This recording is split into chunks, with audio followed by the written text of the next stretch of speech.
साथियों नमस्कार, स्वागत है आपका हमारे YouTube channel study circle with BP में। हम चर्चा कर रहे हैं मध्य प्रदेश शिक्षक भर्ती वर्ग 3 के लिए मैथ की पेडागोजी की। दोस्तों मैथ की पेडागोजी हमारी 15 नंबर की आनी है। हम काफ़ी महत्वपूर्ण टॉपिक पर चर्चा कर रहे हैं जो हमारी पर्यावरण की मैथ की पेडागोजी का सबसे अंतिम टॉपिक है गणित की शिक्षण विधियाँ। तो हम गणित की शिक्षण विधियाँ पढ़ रहे हैं। पिछले 2 वीडियो आपको हमारी प्ले लिस्ट में मिल जाएंगे। आज हम गणित की शिक्षण विधियों का ये तीसरा वीडियो है जिसमें हम देखेंगे निगमन विधि और विश्लेषण विधि। इसके पहले की एक विधि जो आगमन विधि है उसका वीडियो डल चुका है। गणित का क्या तात्पर्य है वो डल चुका है। गणित के क्या उद्देश्य है ये वीडियो भी डल चुका है। तो दोस्तों यदि आपको वीडियो पसंद आए तो इसको लाइक कर लें, हमारे चैनल को सब्सक्राइब कर लें, साथ ही बेल आइकन को भी प्रेस कर लें ताकि जैसे ही कोई नया वीडियो आए तो उसकी आपको नोटिफिकेशन मिल सके। शुरू करते हैं आज का टॉपिक निगमन विधि। दोस्तों निगमन विधि के बारे में आपको बता दें, निगमन विधि जो है इस विधि में पहले स्थापित नियमों व सूत्रों का प्रयोग करके अध्यापक छात्रों को समस्या समाधान करना सिखाती हैं। जैसे दोस्तों इसमें क्या होता है, सबसे पहले हम सूत्र लिखते हैं और सूत्र लिखने के बाद हम सवाल को या किसी समस्या को हल करते हैं। जैसे जब उस समस्या को हम हल करते हैं तो पहले सूत्र फिर समस्या का हल सूत्र के आधार पर। जैसे दोस्तों हमसे बताया गया कि लाभ का सूत्र हमें बता दिया गया कि लाभ के सूत्र बराबर होता है विक्रय मूल्य माइनस क्रय मूल्य। अब दोस्तों हमारे पास सूत्र है कि जब भी हमें लाभ निकालना होगा तो विक्रय मूल्य में से हम क्रय मूल्य को माइनस कर देंगे। या जब ऐसे हमें ब्याज का सूत्र हमें याद हो गया कि ब्याज का सूत्र कहता है मूलधन गुणित दर गुणित समय बटे 100। तो जब भी हमें ब्याज को फाइंड करना है तो ये वाला सूत्र लगाना है, इसके बाद हमें ब्याज मिल जाएगा। अब हमें जानकारी दी जाती है, जानकारी को हम सूत्र में जो है पुटअप कर देते हैं या फिल कर देते हैं और उसको सॉल्व कर देते हैं। तो पहले हम इसमें सूत्र को लिखते हैं, सूत्र के आधार पर हम सवाल को हल करते हैं।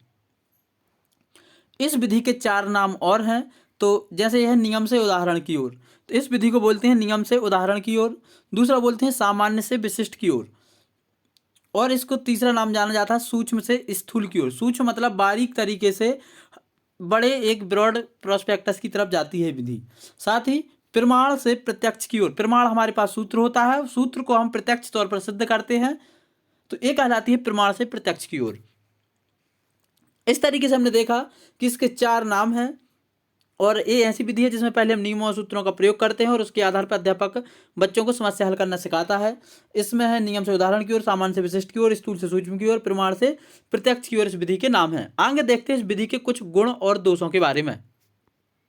साथियों अब बात करते हैं इसके गुण दोष के बारे में। दोस्तों जो निगमन विधि है, निगमन विधि के गुण और दोष जो हैं वो हम इसमें देखने जा रहे हैं। सबसे पहले गुणों पर चर्चा करेंगे, इसके बाद दोषों पर चर्चा करेंगे। इसका गुण क्या है, यह एक सरल और सुविधाजनक विधि है। सरल और सुविधाजनक विधि क्यों मानी जाती है? क्योंकि बच्चों को हमने सूत्र बता दिया। अब जैसे बच्चों को सूत्र पता चल गया तो वह सूत्र में मान रख करके जल्दी से सवाल को हल कर देगा। स्मरण शक्ति के विकास में सहायक, क्योंकि सूत्र को हमें याद करना होगा। जब हम याद करेंगे बार बार चीजें तो हमारी स्मरण शक्ति का विकास होगा। संक्षिप्त और व्यवहारिक विधि है। संक्षिप्त का मतलब हमें इसमें ज़्यादा कई तरीके के उदाहरण याद नहीं करने हैं, सिर्फ हमें एक सूत्र याद करना है। उस सूत्र में जैसे ही हमें मान मिलता है हम सूत्र में मान रख करके सवाल को हल कर देना। तो ये संक्षिप्त और व्यवहारिक भी है। साथ ही बालक इसको तेजी से सीखता है। इस तरीके से हमने देखे ये क्या होगा, निगमन विधि के गुण हो गए। आगे इसके देखते हैं दोषों के बारे में। इसके जो दोष हैं, इसके जो प्रमुख दोष हैं उसके बारे में यदि हम चर्चा करें तो प्रमुख दोषों में इसमें आते हैं जो ये विधि है रटने की शक्ति पर बल देती है। निजी विश्लेषण क्षमता का प्रयोग ना करने के कारण निजी विश्लेषण क्षमता का प्रयोग ना करने के कारण मानसिक विकास और कल्पना शक्ति का विकास बाधित होता है। क्योंकि दोस्तों निजी विश्लेषण का मतलब बालक अपना दिमाग नहीं इसमें बिल्कुल लगाता, उसके पास सिर्फ इतना होता है कि उसको एक सूत्र पता है और सूत्र में उसने मान रख दिया। मान के चलो कि जैसे हमारे साथ होता है कि हमने कोई सूत्र याद किया, यदि उसके मान में या उसके थोड़े से टर्म में थोड़ा सा चेंजेस कर दिया तो बालक फिर अपना दिमाग लगा करके उस सवाल को हल नहीं कर पाता। तो ये इसका एक दोष माना जाता है कि बालक इसमें सिर्फ एक दिशा में सोचता है। जो ये विधि है, ये विधि जो हमारी होती है ये अपसारी चिंतन और एक होता है अभिसारी चिंतन। तो ये अभिसारी चिंतन पर विशेष बल देती है और बालक का अपसारी चिंतन नहीं हो पाता, डाइवर्जिंग थिंकिंग नहीं हो पाती और जो बच्चे के अंदर सृजनात्मकता होती है उसका विकास नहीं हो पाता।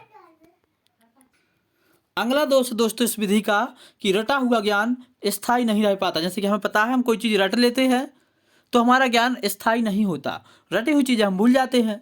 क्योंकि जो चीज़ हम समझ करके पढ़ते हैं वो हमें ज़्यादा देर तक याद रहती हैं और रटी हुई चीज़ें हम जल्दी भूल जाते हैं। इस तरीके से हमने इसके गुण देखे, दोष देखे। सामान्य तरीके से इसको देखें तो ऐसी विधि जिसमें हम पहले नियम देखते हैं और नियम से उदाहरण की तरफ जाते हैं, वो हमारी निगमन विधि है। इसमें जो ये विधि है, इसके जो गुणों के बारे में बात करें तो इसके गुण हैं, यह जो है सरल और सुविधाजनक विधि है, स्मरण शक्ति में विकास करती है, संक्षिप्त और व्यवहारिक है, बालक का तेजी से विकास होता है।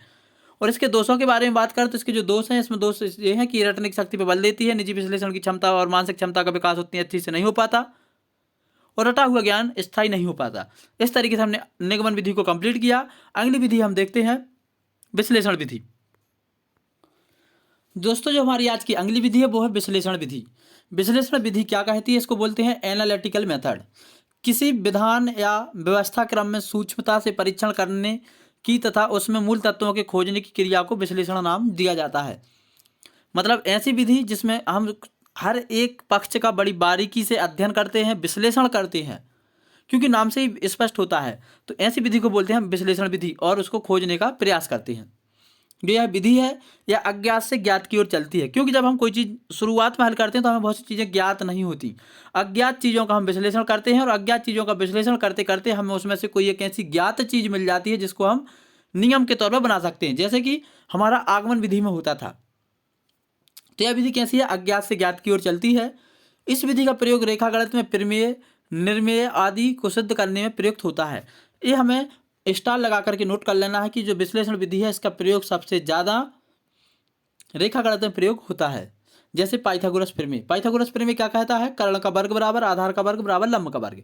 तो हम विश्लेषण भी कर सकते हैं कि ऐसा होता है कि नहीं। तो कई बार हमारे पास लंब का वर्ग नहीं हो तो हम कर्ण और आधार को रख करके लंब निकाल सकते।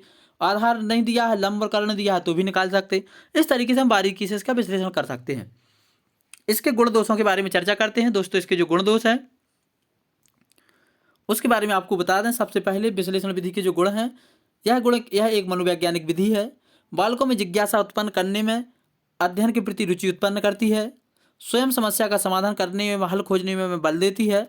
साथ ही अन्वेषण क्षमता अर्थात खोजने की क्षमता का इसमें विकास होता है और स्थायी ज्ञान उत्पन्न होता है। ये चार इसके महत्वपूर्ण गुण हैं कि ये मनोवैज्ञानिक है, साथ साथ बच्चों के अंदर जिज्ञासा उत्पन्न होती है, समस्या समाधान करने में, हल खोजने पर ये बल देती है, बालक इसमें स्वयं करके सीखता है, और अन्वेषण मतलब होता है खोज। तो एक खोज क्षमता अर्थात खोजने करने की क्षमता में बल देती है, जो ह्यूरिस्टिक विधि का बैकग्राउंड है। तो ये थे इसके गुण। अब इसके दोषों के बारे में चर्चा कर लेते हैं। जो इसके दोष हैं इसके बारे में आप लोगों को बता दें कि इसके जो प्रमुख दोष हैं वो हैं अधिक समय लेने वाली विधि है, क्योंकि जब हम हर चीज़ का विश्लेषण करते हैं तो टाइम तो लगेगा, तो ये विधि थोड़ा सा टाइम लेती है। कुशल अध्यापन की जरूरत होती है। कई बार हम बड़ी बारीकी से विश्लेषण नहीं कर पाते और हम चूक जाते हैं, तो इसमें बहुत कुशल अध्यापन की भी आवश्यकता होती है। साथ ही दोस्तों बता दें, ये अधिक तर्क शक्ति, सूझ शक्ति की जरूरत होती है, क्योंकि जब हम बारीकी से विश्लेषण करेंगे, उसको बारीकी से देखेंगे, तो हमें तर्क शक्ति और सूझ, हमारे अंदर का जो इनसाइड लर्निंग थ्योरी जो हमारी कहती है कि हमारे अंदर सूझ होनी चाहिए, समझ होनी चाहिए, तभी हम किसी चीज़ का बारीकी से अध्ययन कर पाएंगे और उसका विश्लेषण कर पाएंगे। तो इसमें एक सूझ की जरूरत होती है, इसका एक दोष के रूप में देखा जाता है। साथ ही छोटी कक्षा के बालकों के लिए अनुपयोगी मानी जाती है। छोटी कक्षा के बालकों के लिए अनुपयोगी इसलिए मानी जाती है क्योंकि बालक का विकास इतना परिपक्व तरीके से नहीं हो पाता है, उसका माइंड इतना परिपक्व नहीं हो पाता है कि वह किसी भी चीज़ का बड़ी बारीकी से अध्ययन कर सके। तो इसके ये दोषों के रूप में देखी जाती है। इस तरीके से हमने देखा विश्लेषण विधि के गुण और दोष। छोटी कक्षा के बालकों के लिए अनुपयोगी मानी जाती है। ये विश्लेषण विधि के बारे में हमने पढ़ा। कल हम पढ़ेंगे संश्लेषण विधि के बारे में। आज की इस वीडियो में इतना ही दोस्तों। यदि हम और ज़्यादा पढ़ते हैं तो ये वीडियो काफ़ी लंबा हो जाएगा। तो आज की इस वीडियो में इतना ही। यदि वीडियो पसंद आया तो इसको लाइक कर लें, चैनल को सब्सक्राइब कर लें, और अंत तक वीडियो देखने के लिए सभी का बहुत बहुत धन्यवाद। जय हिंद।